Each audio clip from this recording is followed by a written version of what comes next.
우시야 왕이 죽던 해에 내가 본즉 주께서 높이 들린 보좌에 앉으셨는데 그의 옷자락은 성전에 가득하였고 스랍들이 모시고 섰는데 각기 6 날개가 있어 그 둘로는 자기의 얼굴을 가리었고 그 둘로는 자기의 발을 가리었고 그 둘로는 날며 서로 불러 이르되 거룩하다 거룩하다 거룩하다 만군의 여호와여 그의 영광이 온 땅에 충만하도다 하더라.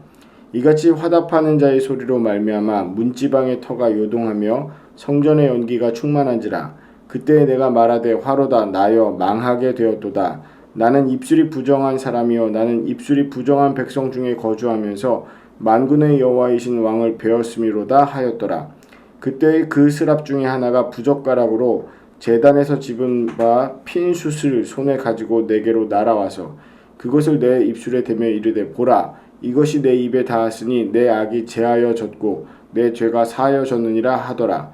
내가 또 주의 목소리를 들으니 주께서 이르시되 내가 누구를 보내며 누가 우리를 위하여 갈고 하시니 그때 내가 이르되 내가 여기 있나이다 나를 보내소서 하였더니. 아멘. 당신은 거룩한 사람입니다. 오늘 이 자리에 나온 여러분에게 하나님의 사랑과 은혜가 더욱더 넘쳐나기를 바랍니다. 여러 어려운 시간 가운데 또 바뀌어지는 일정하고 또 상황 가운데서 잘 버텨나가시기를 바랍니다. 이사야 선지자는 여호와는 나의 힘이다 라는 이름의 뜻을 가지고 있습니다. 그는 제사장이었던 것 같고요. 남유다 왕국에서 제사장이면서 성전에서 제사를 드리고 성전에서 기도를 하다가 하나님의 부르심으로 예언자로 또 선지자로 살아갔던 사람입니다. 그가 활동했던 시기는 우시야 왕이 죽던 해라고 기록되어 있습니다. 그때 이제 부름을 받았죠. 그리고 히스기야나 여러 왕들을 통해서 여러 왕들과 함께 일을 하고 있었고요. 그리고 그때는 북이스라엘이 아수르의 침공으로 멸망당한 이후에 남유다도 풍전등화의 상황 가운데 그리고 침략을 받았던 상황 가운데에서 활동을 했습니다. 그리고 그때 백성들의 신앙은 타락을 했고 하나님을 믿는 사람들은 점점 없어져 가고 있었습니다. 그는 여러 가지 근심을 가지고 그 우시야 왕이 죽던 그 해에 여러 가지 어려운 상황 가운데서 하나님 앞에 기도하러 나아갑니다. 성전에서 기도를 하다가 그는 하나님을 만나고 하나님의 부르심에 응답하게 됩니다. 먼저 오늘 본문 말씀을 보면 하나님의 영광이 그 성전 안에 가득 차 있는 것을 보게 되고요. 그리고 하나님의 천사들이 하나님을 찬양하는 그런 모습들이 있었습니다. 그 모습을 본 이사야가 이렇게 말을 하죠. 5절 말씀을 같이 보면 이렇습니다. 내가 말하되 화로다 나여 망하게 되었도다. 나는 입술이 부정한 사람이요 나는 입술이 부정한 백성 중에 거주하면서 만군의 여호와이신 왕을 배웠음이로다 하였더라. 그러니까 그의 상황은 자기가 어떤 사람들과 함께 살아가고 있는지에 대해서 알고 있었던 거예요. 하나님을 멀리 떠나고 하나님의 백성이면서도 하나님과 함께하지 않는 또 그리고 하나님께서 원하시는 일들을 하지 않는 이스라엘 민족 또 유다 왕과 백성들 이런 사람들 사이에 살면서 자기 자신도 입술이 부정한 사람 즉 잘못된 사람이라고 고백을 합니다.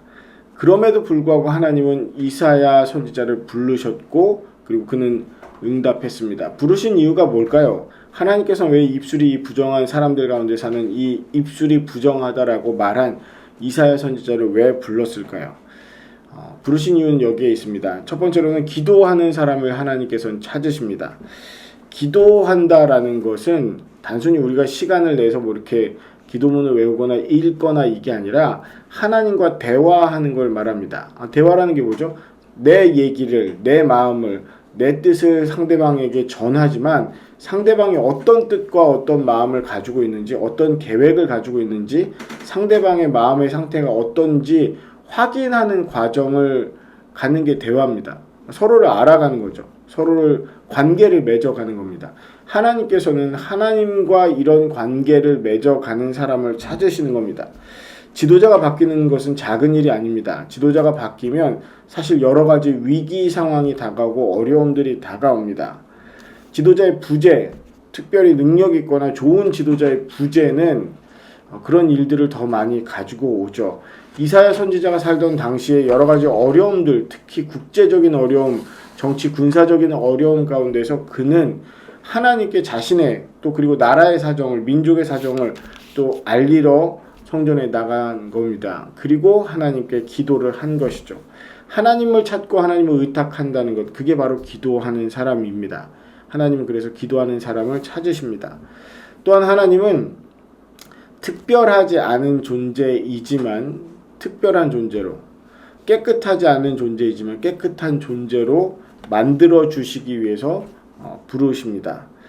오늘 본문 말씀에 보면 아까 전에 그 5절 말씀에는 자신의 부정함에 대해서 얘기했다면 6절, 7절 말씀은 그 부정함에서 깨끗하게 해주심을 얘기합니다. 6절, 7절 보겠습니다. 그때 그 스랍 중에 하나가 부젓가락으로 제단에 집은 바 핀 숯을 손에 가지고 내게로 날아와서 그것을 내 입술에 대며 이르되 보라 이것이 내 입에 닿았으니 내 악이 제하여 졌고 내 죄가 사하여졌느니라 하더라. 그러니까 하나님은 무엇인가 사람을 찾고 사람에게 일을 맡기실 때 그 사람을 그대로 두시지 않습니다. 그에게 깨끗함과 거룩함을 입혀주시는 하나님이십니다. 새롭게 해주신다는 얘기예요. 디모데후서 2장 20절에서 21절 말씀을 보면 큰 집에는 금과 은그릇이 있을 뿐 아니요 나무와 질그릇도 있어 귀하게 쓰는 것도 있고 천하게 쓰는 것도 있나니 그러므로 누구든지 이것에서 자기를 깨끗하게 하면 귀히 쓰는 그릇이 되어 거룩하고 주인의 쓰심에 합당하며 모든 선한 일에 예비함이 되리라 라는 말씀이 있습니다. 그릇도 여러 가지 종류가 있는데 음식 담는 그릇은 어떤 재질로 만들었느냐도 중요하겠지만 그 그릇이 깨끗하냐 아니냐로 판명이 됩니다. 더러운 그릇, 아무리 좋은 그릇이라고 해도 더러운 그릇에 음식을 내어줄 수는 없는 것이에요.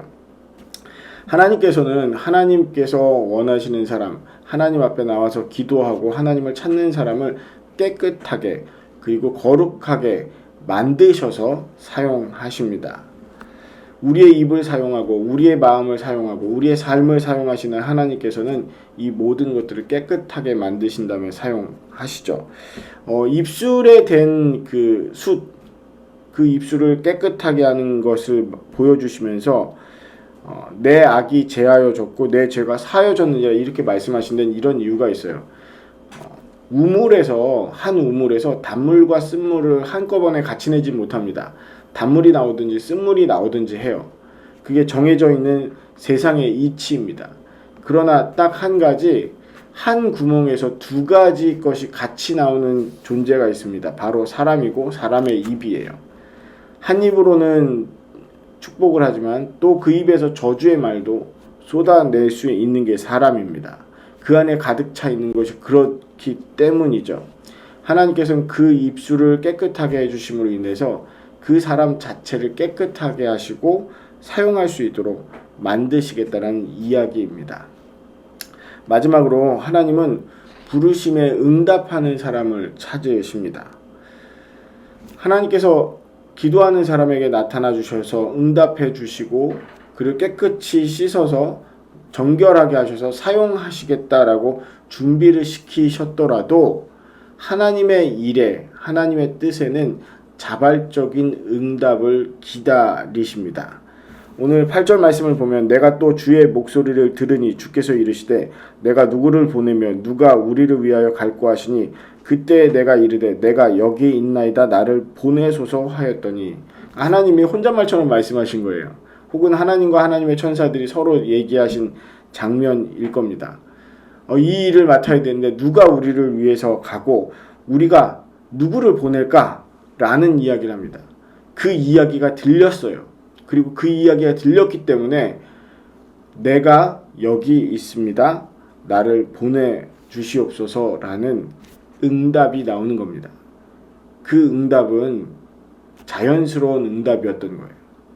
내가 하나님의 음성을 듣고 하나님의 마음을 알고 하나님의 계획과 뜻을 보게 되니까 하나님 그럼 제가 그 일을 감당하겠습니다 라고 그렇게 고백하게 되는 겁니다. 이사야 선지자가 왜 이렇게 말을 했을까요? 오늘 사실 이 이사야의 소명은 6장에 나와 있습니다. 보통은 소명의 부분, 부르심에 대한 부분은 1장에 나와 있는데 어떤 일이 있어서 하나님께서 이런 메시지를 주시고 그렇게 이렇게 활동을 했다라는 소개가 1장에 나오는데 이사야서는 6장에 그 이야기가 나오는 겁니다. 왜 그럴까요? 6장의 말씀을 우리가 읽은 6장 1절부터 8절 이후에 9절부터의 말씀을 보면 이렇습니다. 여호와께서 이르시되 가서 이 백성에게 이르기를 너희가 듣기는 들어도 깨닫지 못할 것이요 보기는 보아도 알지 못하리라 하여 이 백성의 마음을 둔하게 하며 그들의 귀가 막히고 그들의 눈이 감기게 하라. 염려하건대 그들이 눈으로 보고 귀로 듣고 마음으로 깨닫고 다시 돌아와 고침을 받을까 하노라 하시기로. 하나님이 메시지는 주셨는데 그 메시지를 전달할 때 백성들로 못 알아듣게 하라는 거예요. 메시지는 전달하지만 그 메시지가 들리지도 않을 거고 받아들여지지도 않을 거고 너도 그것을 일부러 억지로 듣고 알고 깨닫고 받아들여지도록 하지는 말아라 라고 말씀하시는 겁니다. 11절 말씀 볼까요? 내가 이르되 주여 어느 때까지니까 하였더니 주께서 대답하시되 성읍들은 황폐하여 주민이 없으며 가옥들에는 사람이 없고 이 토지는 황폐하게 되며 여호와께서 사람들을 멀리 옮기셔서 이 땅 가운데 황폐한 곳이 많을 때까지니라. 나라가 멸망하고 망해서 사람들이 다 포로로 잡혀갈 때까지 그리고 황폐화될 때까지 그거 못 알아들을 거야 라고 말씀하시는 거예요. 그 일을 이사야 선지자더러 그 메시지를 남겨놓으라고 얘기하신 겁니다. 그게 이사야를 부르신 이유입니다. 13절 마지막에 이렇게 되어 있습니다. 그 중에 10분의 1이 아직 남아 있을지라도 이것도 황폐하게 될 것이나 밤나무와 상수리나무가 배임을 당하여도 그 구루터기는 남아있는 것 같이 거룩한 씨가 이 땅의 구루터기니라 하시더라. 이게 16장의 전체적인 내용입니다. 부르심에 관한 전체적인 내용인데 이사야 선지자에게 이렇게 말씀해 주신 거예요. 다 쫓겨나고 다 잡혀가고 10분의 1만 정말 적은 수만 이 땅에 남아서 그 남아있는 사람들조차도 황폐하게 되겠지만 남아있는 구루터기에서 새싹이 돋아나고 다시 시작하게 될 것이다. 그때 이 말씀을 이사야 선지자의 예언을 하나님께서 주셨던 메시지를 기억하도록 기록하라고 하신 거예요. 그러니까 이사야 선지자는 부르신 이유를 지금 생각해 보는 겁니다. 내가 메시지를 전하고 또 하나님의 말씀을 전하고 하나님의 일을 하고 있는데 아무도 듣지 않는 거예요. 혹은 무시하는 거예요. 혹은 조롱합니다. 그의 사역은 점점 더 힘들어져 가고 있습니다. 그런데 그 가운데에서 하나님께서는 이렇게 못 알아듣는 일이 나라가 멸망하고 한참 후에 이 나라가 초토화되고 더 이상 소망이 없을 것 같을 때에 구루터기만 남아있는 것 같을 때에 그때 다시 시작하게 될 텐데 그 구루터기를 보면서 기억하도록 이 말씀을 전하고 알리고 남겨두라고 말씀하신 겁니다. 여러분, 사람들은 자기가 정말 스스로 자원하여 일을 감당할 때 어려운 일도 힘든 일도 손해나는 일도 감당할 수 있습니다. 누가 억지로 시키면 사실 그거 하기가 참 어렵죠. 응답이라고 하는 것은 자발적인 응답은 스스로의 마음 가운데 결심과 결단이 섰기 때문에 하는 것입니다. 자원하는 마음으로 하는 거예요. 하나님께서 엘리야 선지자를 부르셨을 때 엘리야 선지자를 다시 만나셨을 때 엘리야가 저 죽겠습니다. 이 일 못하겠습니다. 라고 할 때 하나님께서 이렇게 말씀하셨어요. 너만 남은 게 아니라 7,000명이 남아있다. 그런데 네가 이 메시지를 전해야 한다라고 말씀해 주신 겁니다. 느헤미야도 성벽을 건축하는 일, 그 마음에 하나님의 계획과 뜻이 또 그리고 하나님께서 원하시는 바가 무엇인지를 마음에 확인하였기 때문에 자원하여 그 일을 감당하게 된 하나님의 부르심에 응답하는 사람을 찾으십니다. 말씀을 요약하면 이렇습니다. 이사야 선지자는 기도하는 사람이었죠. 하나님 앞에 자신의 문제와 상황을 가지고 나가서 하나님과 대화하는 사람이었습니다. 하나님께 아뢰는 사람이었습니다. 하나님께서는 그를 깨끗하게 만드셔서 지금의 상황에 해야 될 일들을 주셨어요. 그 부르심에 하나님이 주시는 일에 스스로 자원하여 응답한 사람이 바로 이사야 선지자입니다. 우리는 부름을 받고 정결함을 받고 하나님 앞에 나아갑니다. 주신 사명에 부르심에 응답합니다. 부르신 이유는 하나님께서 우리를 부르신 이유는 우리가 정말 특별하거나 뛰어나서가 아니에요. 우리가 하나님과 인격적인 관계를 맺기를 원했고 우리가 하나님께 기도하며 나아갔고 하나님께서 갖고 계신 마음을 보고 자발적으로 응답했기 때문에 하나님은 우리를 사용하시는 것입니다. 아니 하나님께서 우리를 사용하시기 위해서 우리에게 기회를 주시기 위해서 우리에게 그 일을 맡기기 위해서 우리 앞에 나타나시고 깨끗게 하시고 그 기도에 응답해 주시며 하나님의 마음을 하나님의 뜻을 우리에게 보여주신 거예요. 저와 여러분의 삶 가운데에서 이렇게 하나님을 만나고 하나님께서 주시는 정결함과 하나님의 계획과 뜻을 알아가서 그 일에 응답할 수 있는 시간들이 되시기를 오늘 하루와 이번 한 주가 되시기를 주님의 이름으로 축원합니다. 기도하겠습니다.